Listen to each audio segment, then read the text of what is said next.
Okay. Hello, everybody. How are you? Thank you so much for coming here at a different time. Certainly means a lot to me. Uh, Obviously, I asked you if you could because I am traveling at the moment on the boat, and it just makes it easier for me to find a mooring to moor up and to get some internet for when we get going. So just before I get going, a couple of thank yous for the super stickers. Delisa Christie, really, thank you so much. And also Anthony Abetti. Thank you guys. Really does mean a lot to me, and you obviously don't have to. So obviously I've got some few updates for you. I'll give everyone a good shout out at the end. But what I wanted to talk to you a little bit about today was the passing of our Queen yesterday, and just to tell you a little bit of a story. Really, I'm quite surprised, really, how it has affected so many people in this country. It's been a very surreal experience over the last 24 hours for many people here in the UK. She was that warm blanket, that comfort blanket that you wrap round you when things are bad. You know, the granny, the stalwart person who was always there, and everyone kind of viewed her a little bit like this. That she was somebody that stood the test of time, that was always steadfast and was always there. And obviously, she died yesterday, and it really, there's been an outpouring of grief in the UK. There's almost a 10-day mourning period here. I'd like to, before I get to my story, I'd like to give a special thanks actually to our CEO, Ashmi Farah, for cancelling yesterday's late minute founders webinar as a respect to the Queen. She does reside not only over the UK, but 54 other states as well within the Commonwealth. She is the head of those Commonwealths as well, one of the largest being Canada. So she means a lot to a lot of people. Now, my story is that, as you all well know, I was a chef in the army, and I joined just close to 17. So a couple of days before my 17th birthday, I joined the Army Catering Corps, and it was a 2-year apprenticeship at a place called Sonoma Barracks to learn to be a chef. Now, during that period of time, obviously, I was taught to be a soldier first and a cook later. It's funny how you look back on your time, as at the time it really doesn't mean anything, but looking back, it really means a massive deal. And when I was 18, I was given the task, along with 5 other chefs from our platoon, to go to Windsor Castle and to go to the kitchens and work all night, helping prepare for the Queen's garden party. There was a big brigade of chefs there, probably 30 strong, and me and another guy, we were on preparing fruit salad. And then I can remember back in those days, it was way before seedless grapes or anything like that, and we were having to peel the grapes whole, skin them off, and use a hair clip to get all the pips out of them, but leave them whole. Cutting oranges, making sure there's no pith in it, and all the rest of it, and all the fresh fruits and all these exotic things, and preparing. We worked all through the night for this big garden party that they have out the back of Windsor Castle after the Queen had done her parade duties down the Mall and round Buckingham Palace that she does on her official birthday, and then she comes back to Windsor Castle to have this garden party on the lawn. And when I was 18, I thought, you know something, I've got so many better things to be doing than stuck in this kitchen doing this all night for the Queen. You know, it was like I was really sort of up to here with it, that it was just, oh God, I could do something else. I could be in bed, But do you know something? That before she went off to do her parade down the mall, all of the workers, so it wasn't just the cooks, it was the cleaners, it was the gardeners, and everyone else, we all lined up on these big steps at the back of Windsor Castle, what was overlooking the marquees for this garden party.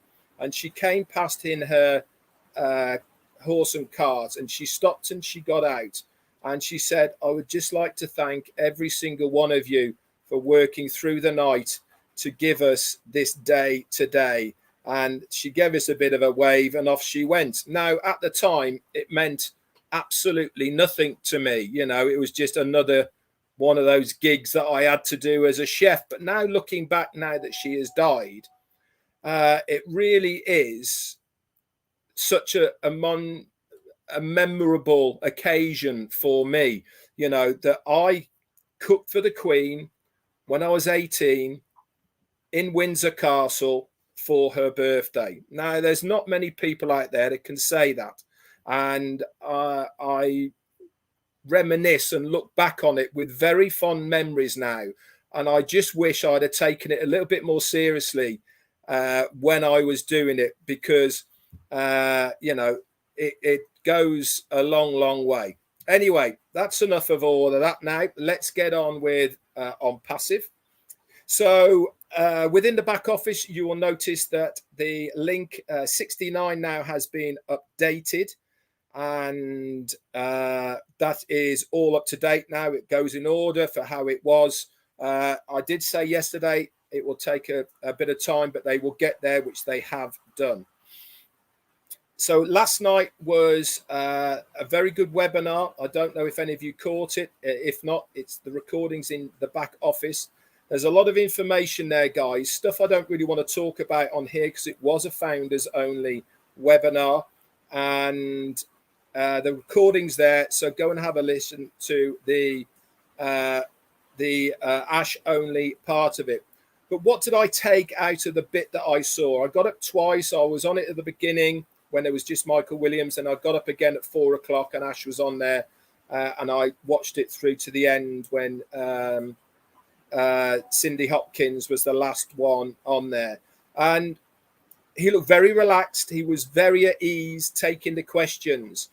But what did I take out of it? I took out of it of we are so ready.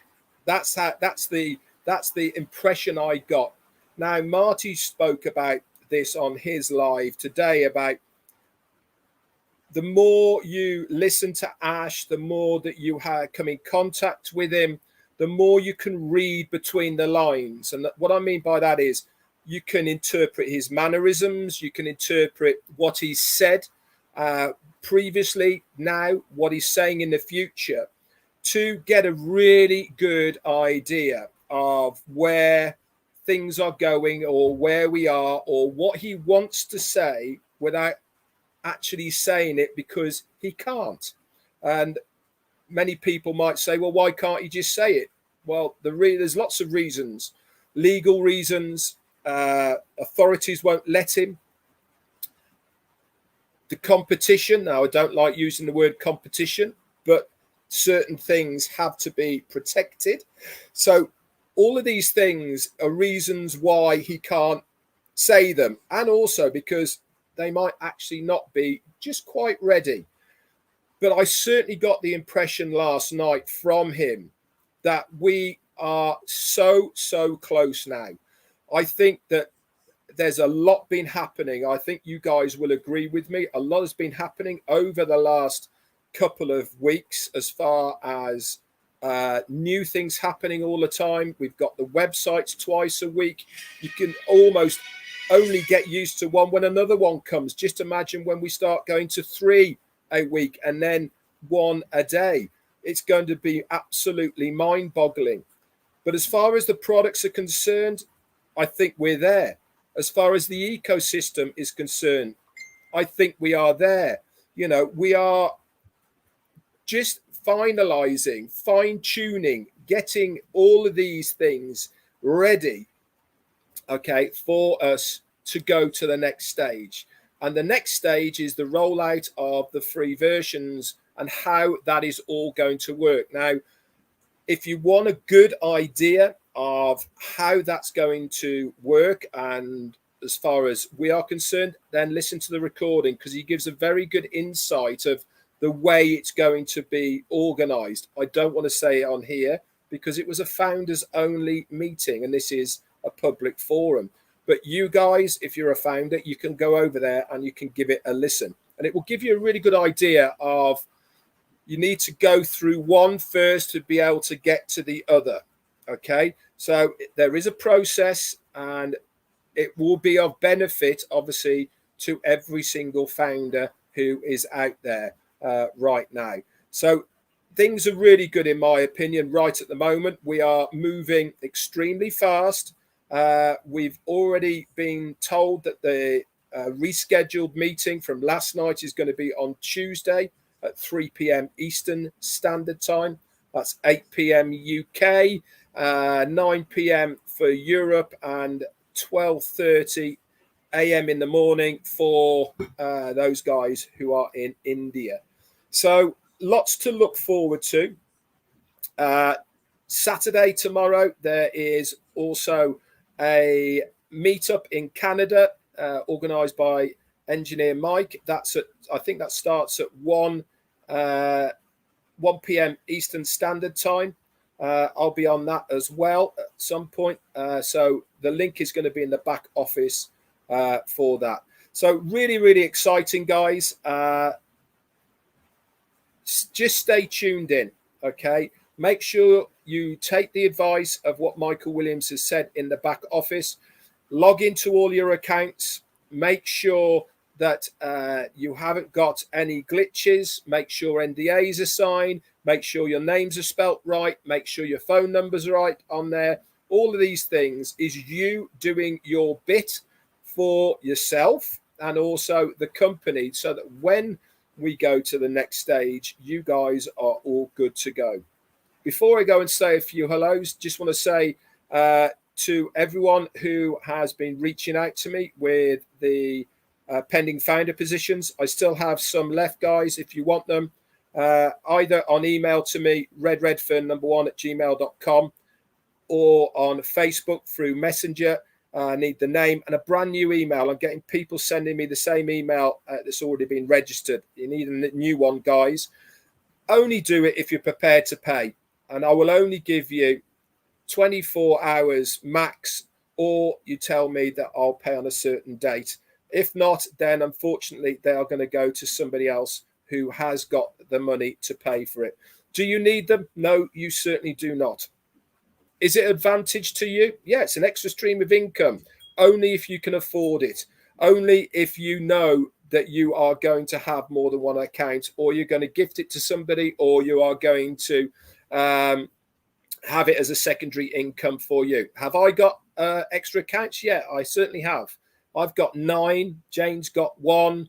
And then I've got a couple of others with other people as well. So, yeah, I've got many accounts. Why? Because I know that it's going to be a benefit to me, my grandkids, and my kids as well. Randall Harris, thank you so much for your super sticker as well. It's very, very kind of you. And to all people who are in green, all of my tea clubbers, thank you so much for your continued support day in and day out on this channel. Again, tomorrow I will be doing a live. It will be at 6 p.m. Whilst I'm out on the boat, I'll be doing them at the later time because it fits in with me. So that is 1 p.m. Eastern for you guys. So let's say a few hellos to everyone. We'll start with David Switzer. Hello to you, and then Kaylee, Annette Medea, MS Rinder, Hassan Banner, Bugs Phillips, hello to you. Lovely Pat Parents here. Steve Callahan, Gerald Gregor, and Vicky Barker are all here as well. ONPASSIVE Joe Sordo, hello to you, buddy. And Christina Dodds, Dor Bendel, hi to you. AI Trends, ONPASSIVE, Namal Eki, Dana's Energy, Rob Gorman, and Fatima, Ian Radu, Rafael Saint-Germain. I've been putting his videos all over the place. Stephanie's here, Rabbi McCoy, hi, Robert Rehos, Roy Ramikasoon, and anybody else? Got a little bit of a delay.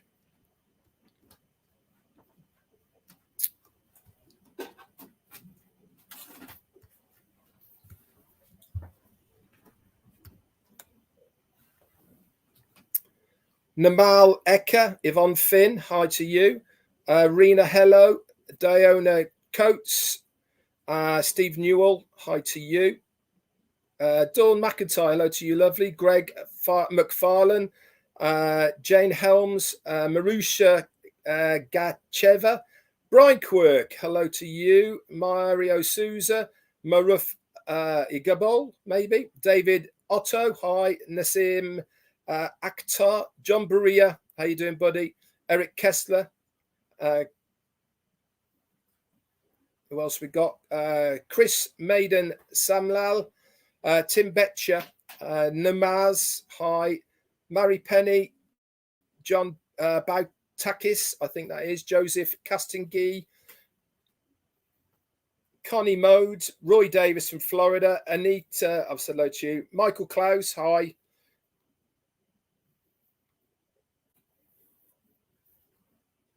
We'll do a couple more, then I'm going to slide off.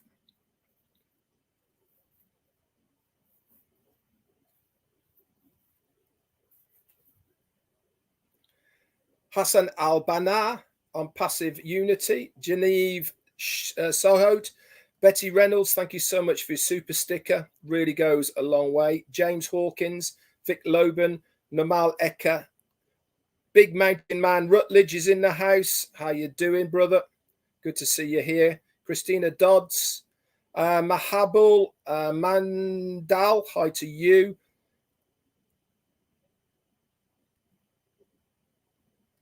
Yeah, Rob. Reach out to me, Rob, afterwards, and we will stay up late one night and we'll come on with you, mate. Who else we got? Judy Miller, hi to you. Brenda McIntyre, James Williams, and Ajoy Singer. We'll do a couple more. Roy McPhail, hi to you. One more, whoever's next. James Williams. And that's it from me for today, guys. Very sad times in the UK, but very exciting times for ONPASSIVE. That is the thing that we are looking forward to. Amondo Bising Nani, thank you so much for your kind words. Yeah, so I'm looking forward to everything that's going on at the moment. Certainly, I'm getting amazing, calming, exciting vibes off our CEO at the moment. You just have to look at his body language. It oozes, I know more than you know, and I know that you don't know, but I know what's coming. You know, it's that kind of, he knows exactly what is coming our way. And he really wants to go, yeah, I've been telling you, but he can't. So it really is great to see. And I'm loving this journey at the moment. It really is great. And I feel so privileged to be part of it, and so privileged that I've had the opportunity to help you guys as well. That's it from me. See you all tomorrow, same time, and hopefully some more good updates. Bye for now.